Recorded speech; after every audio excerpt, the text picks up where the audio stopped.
All right, you guys, what it freaking do? Your boy is back on the grind. One more time, your boy is back at it again, y'all. And I am in my makeshift garage back here with the Turbo Regal all covered up. We'll get that uncovered here in a moment. It is cold, it is windy, it is raining, but we are out here trying to get it done. This week, my birthday week. Shout out to everybody out there who wished me a happy birthday. I really do appreciate it. And my wife set up some stuff for us to do this weekend. Went out with some friends yesterday. Kind of laid low on my actual birthday, which was Tuesday, just because I had to work and everything too. So didn't do much Tuesday. Friday we went out with some friends. That was actually a lot of fun. Did some bowling. And if I can, maybe I'll insert a clip right here. You can see how it went down. I would have videotaped you had I known. Yeah, you know. Oh, get, come back. Come back! Oh, it's coming back! Come back! Come back! Oh, no way! Oh my God!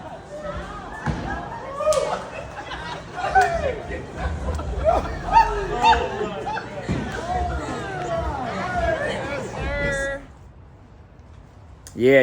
You know. First time rolling between the legs, hit that strike. So, anyways, y'all, what we're gonna do now is I'm actually going to do a task on the Turbo Regal. So what we're going to do after we get it uncovered here is I got a chip from Eric over at Turbo Tweak. Shout out to Eric. I don't know him personally, but I bought a couple chips from him in the past. Now, this is kind of the older original technology where you can kind of upgrade the chip. He will burn chips for these cars depending on, you know, what type of setup you have. You can tell him whatever setup you have, and he basically burns a tune for it. The chip is tunable as well. He gives you instructions on how to do that. But what we're going to do is I haven't touched anything in the engine. What I'll do is I'll pop the hood and I'll show you guys what the engine looks like. I really would like to go over like all the vacuum lines and things like that, but as you guys know, man, I just don't have a whole lot of time right now to kind of dedicate to that. So the wife today is actually giving me some time away from the baby that I can get stuff done just in the garage. Okay, so what I would like to do is I'm trying to use my time wisely, and I would like to put this chip in just to see initially if it'll make it run any better at all. So the only thing that it's really having an issue with is kind of idling. So when I start the car, it's a really hard start. Like, it'll always start, but then it'll kind of like fizzle out and maybe want to die. So I already changed the O2 sensor. It could be a couple other things, I'm not really sure. I haven't really checked for vacuum leaks. Like I said, I don't know. I usually actually change all the vacuum lines just to be sure. I've done it on every single Grand National or Turbo Regal that I've owned. That way, just to eliminate any issues of vacuum leaks, because these cars, if they have a vacuum leak, they don't run well. Just like any other car, but these cars in particular, not good. So what I'm gonna do is I'm actually gonna start it. I'm gonna verify that the fuel pressure is good and where it should be, and just go from there. So then I already have the computer out, so I will take the chip, the new one, and put it in, and I'll show you guys kind of how that works.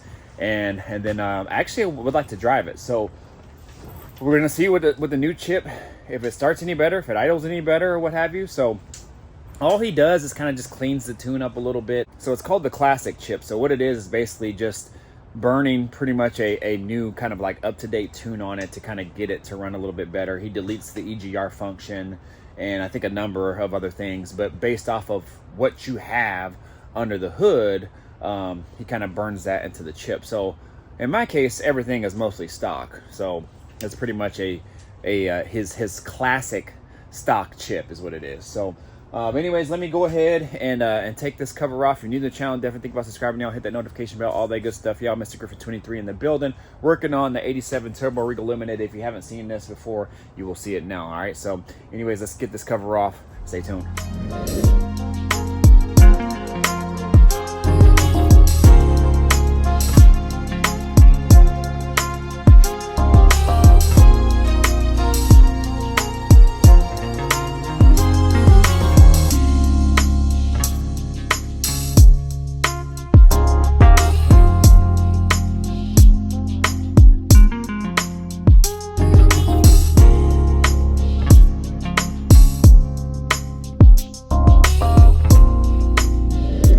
All right, you guys, so here we go. This is it, the 87 Buick Regal Turbo Regal Limited. If you've never seen this before, I got it out of Canada, and it needs just some minor things in order to kind of get it back to its nice, stock, rare form. Look at my previous videos. You'll see I talk all about this. A lot of the trim is missing. I have it. So they deleted that emblem. I got to put it back on. The trim on the side and just some various other things. But for the most part, it's all intact. My buddy Chris is actually going to paint this front. He actually wants to paint the whole car. I still might have him do that. But he was kind of talking me into it just because if I'm painting like this section here, the hood, that door needs a little bit of repair. He was like, you know, I can get it close to matching, but it would just be nice to kind of get it all done. He's gonna cut me a deal in order to paint the whole car, but I just don't know if I have the funds to kind of do that right now. Actually, I don't, but but I do and will have the funds a little bit more affordable to kind of paint here, here, and here. Now, I kind of got to decide what I want to do, because if I paint the whole thing, then I'm gonna be not really worried about driving it. I'm just going to be a little bit more careful. But in its current state, if I just paint what needs to be painted and repaired, then I can just drive it without really worrying about the paint, you know, too much. So I don't know, we'll see, but not to get off topic. But so I got a lot of parts for this vehicle, just bolt-on pieces. More of it is cosmetic. I got a rear spoiler. I have a deck, a retro style deck that I'm gonna put in there that has all kinds of functions of your modern day touches and just some other odds and ends. But here you're looking at the stock turbo V6. It does have a fuel gauge on it, so I'm just going to verify that the fuel pressure is good, and which it should be. And other than that, we're just going to stick the chip in and call it good. So I'm hoping that all of the vacuum lines are good. I haven't checked any of that, but everything seems to be plugged in okay. This is for the map. What else? I know they tie the boost gauge into that as well. A lot of times these can go really bad. They just get old, and so they'll start to kind of separate. I don't know what all this white stuff is all over the engine. I'm not really sure, but I know the previous owner changed the coil. He put a new fuel pressure regulator on it.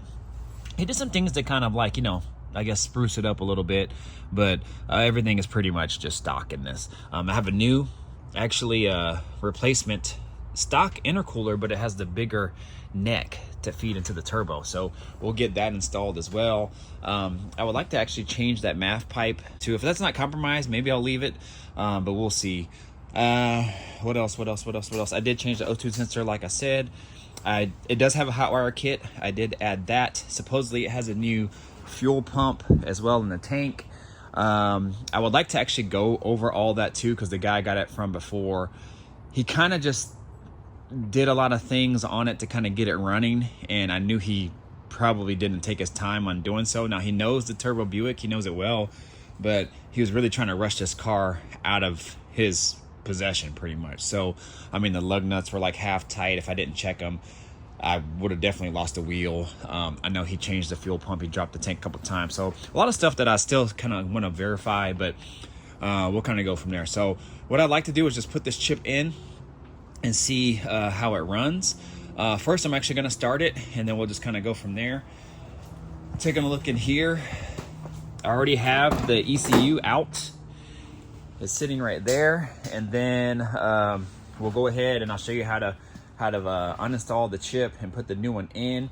You have to actually disconnect the ECU, which is this orange wire here. What that pretty much does is resets the ECU, and also it won't cause any type of issues with the chip when you're installing it if it were be plugged in still to the battery. But pretty clean inside here. I already got the stereo pretty much out. I installed a different stereo in it, but which reminds me, I have to order a stereo adapter, the harness adapter for that as well too. So well, let's go ahead and I'll set up the camera.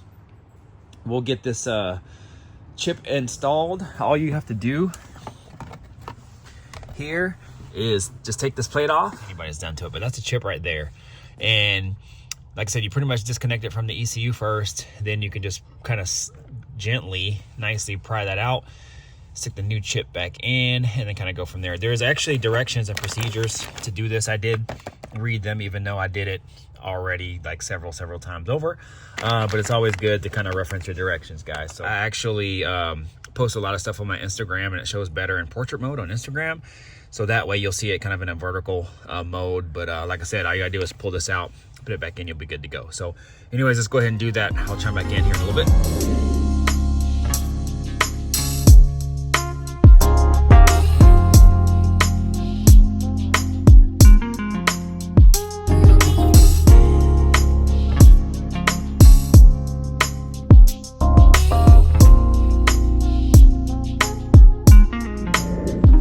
All right, you guys, so I'm in the driver's seat right now. That literally took like a minute. So went in very easily. There is only one way you could put that in, so you got to make sure. Plus, you got to be careful that you just put it in evenly, so that way you don't destroy the chip or anything, the contacts with the chip, as far as it's setting in there and whatnot. And just press it in evenly, and you'll be good to go. So what I'm going to do is I'm just going to start it up. I actually started it up once just to kind of verify the fuel pressure.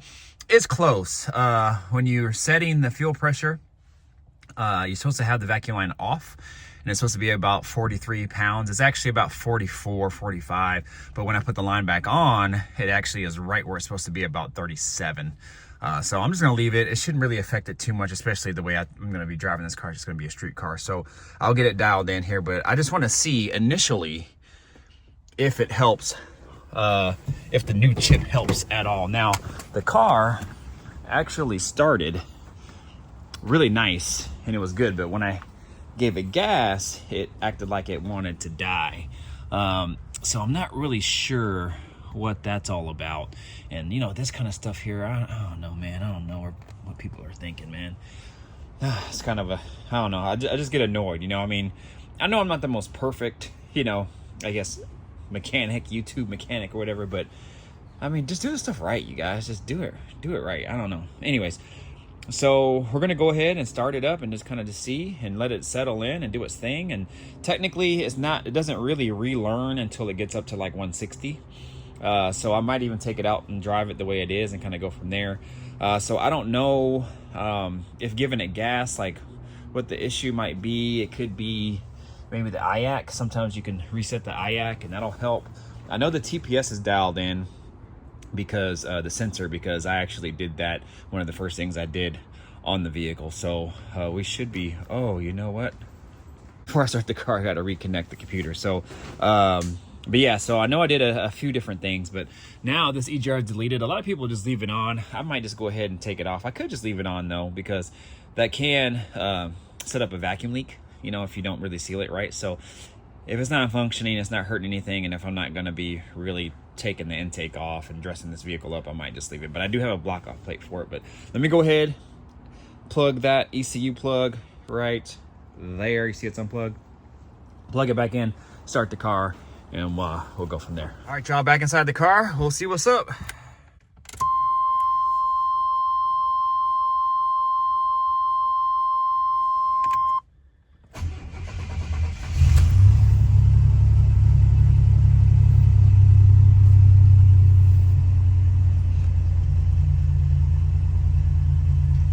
Now, being that I already started it once, it might be kind of somewhat, I guess, warm. It's definitely not up to temp. I mean, let's see. So battery's good. Ooh, BLMs are right on point. That's good. Yeah, climate's only at 82, so I'm gonna back it up just to get the exhaust out of here. All right, you guys, so what I'll do here is I'll just kind of let it do its thing. I'll let it warm up to temp, and we'll kind of just go from there. Let me see if I give it gas, what it does. Oh, not bad. I mean, I don't know how much it's really affecting it right now, being that it's not up to temp. So I definitely will probably take it for a drive here. So not to bore you guys, because it's going to take a while for it to get another 60 degrees up. What I'm going to do is go ahead and shut the camera off, let it do its thing. And because I'm not going to do anything else under the hood, you know, today, especially when it gets up to temp. So I'm going to let it do its thing, and then I'll chime back in, you know, when we're backing this thing out and getting it on the road.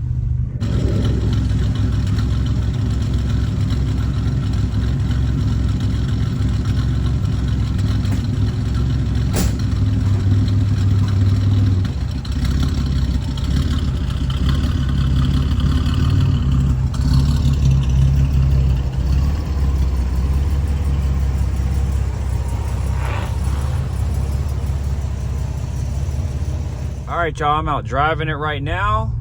The sun decided to come out for me, so that's good. I'm happy about that. Only thing is there's so much debris and everything on the road just from, we had a little windstorm last night, so, but I'll take it over the rain, pouring rain any day. So anyways, y'all, we're just gonna kind of monitor it, see how it drives. I didn't touch anything. Like I said, there is adjustments you can make on this chip, on the tune. It's pretty straightforward. So, but all I did was just put it in and we'll just go from there. So anyways, y'all, just let me go ahead and drive this thing. So I won't go too hard on the drive, just kind of more of a coast. I might go into boost just slightly, just to kind of just see. For the most part, it seems to be driving smooth, idling good and whatnot. Sometimes it'll shut off in like at a stoplight or something like that. So I don't know, hopefully that's kind of rectified here with this new chip and as I dig into it a little bit more. But let's go ahead and drive here.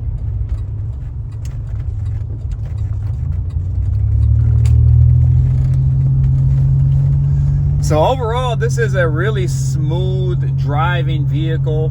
I'm really happy with it. I've never really driven a completely stock Turbo Regal before. All of mine have been modified somewhat, mild builds, and my last one was actually modified a lot.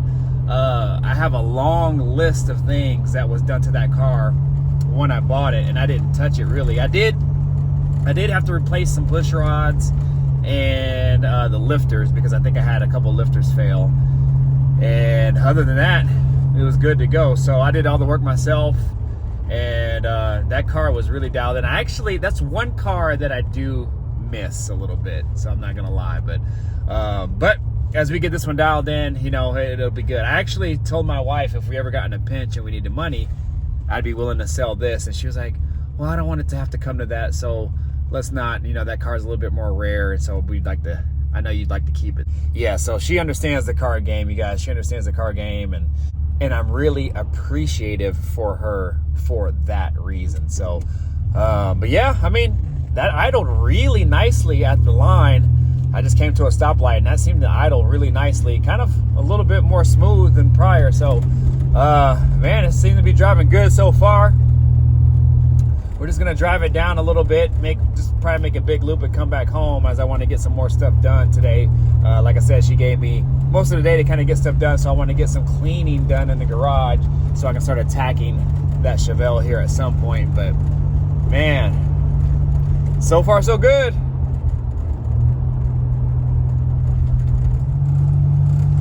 So yeah, y'all, so far so good. One thing it used to do at a stoplight is it would idle okay, and then when I gave it gas, it would kind of feel like it wants to die. But that stoplight was good, the other stoplights were good, so we'll just keep continuing to drive it, kind of see what it's like.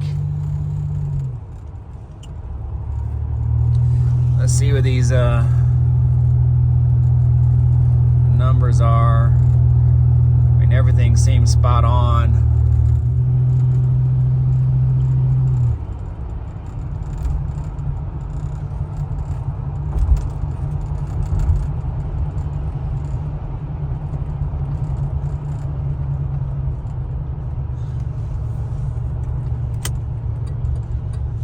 Maybe I'll try to get it. Maybe I'll try to get it in some boost here. Let me. Oh, y'all didn't know if I had sunroof. Sunroof. I can open that bad boy up. All right, so maybe I'll try to get a little bit of a boost. See what it does. Try to brake boost it a little bit. So my boost gauge is functional. Nobody's behind me for right now. Let's see.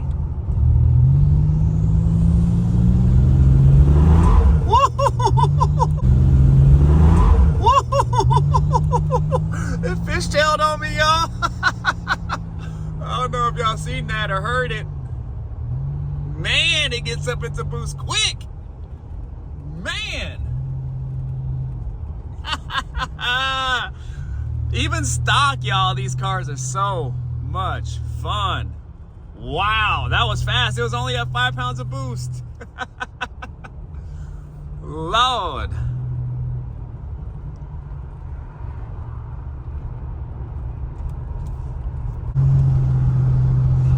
pull over, let this people pass. These shoulders are really, really narrow though.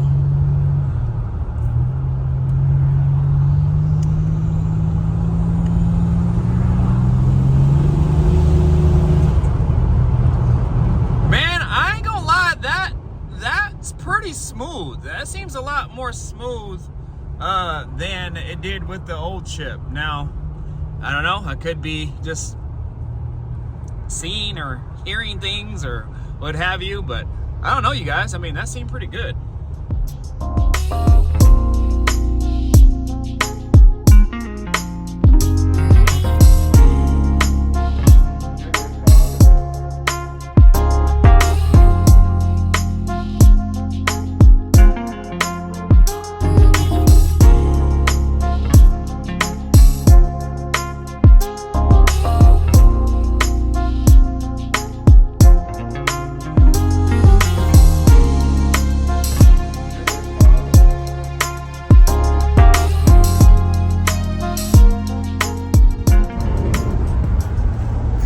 Man, this thing is so much fun.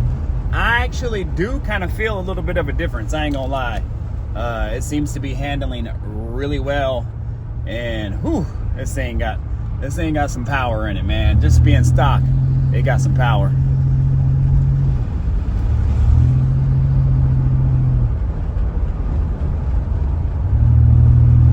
So I also failed to mention, you guys, this vehicle is supposed to be running a 93 octane, about 16 to 18 pounds of boost, if I'm not mistaken. So I don't know what gas is in it now. I think I might have been putting 91 and maybe in it. I'm not real sure, but I don't know.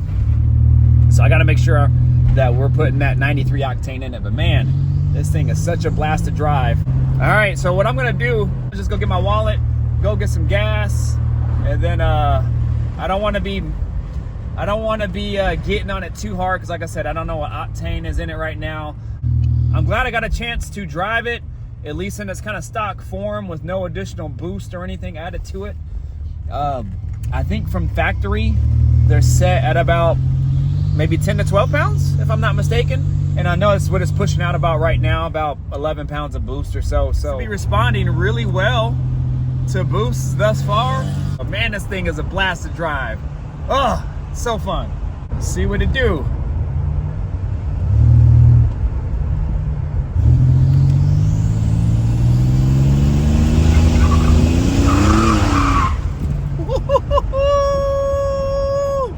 Ooh-wee. Man. All right, one more time. Rolling 25.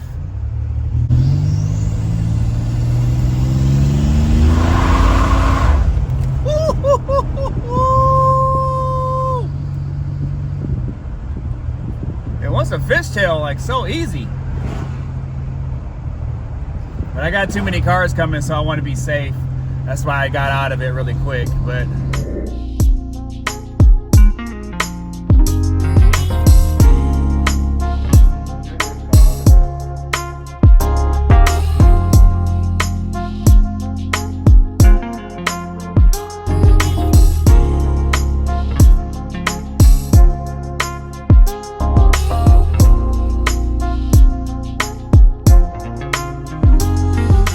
all right, y'all, so we are back at home. Man, honestly, I think it is driving a lot better, a lot more smooth at, you know, gradual to full throttle, a lot more smooth at idle, a lot more smooth at the lights, and from a dead stop to takeoff. I think it's running a lot better. It didn't have any hesitation, really. It didn't have that kind of like rough idle just overall. I think it's riding great. So step one knocked out, we good there. Next, we just keep going a little further, you know, attacking it in small increments as we go. Vacuum lines. I would like to find a way to get more air in through the stock intake here, so we'll see about that. But man, just baby steps as we go, get this thing dialed in. And again, I'm not trying to make it a race car or anything, just trying to make it a nice, smooth, reliable Turbo Regal. That's all I'm after. So if you're new to the channel, y'all, definitely think about subscribing. Y'all hit the notification bell, all that good stuff, y'all. I'm gonna go ahead and get out of here. You guys know what to do. Like, comment, subscribe, share. Do all that good stuff, y'all. Mr. Griffin 23 out. Deuces. Peace out.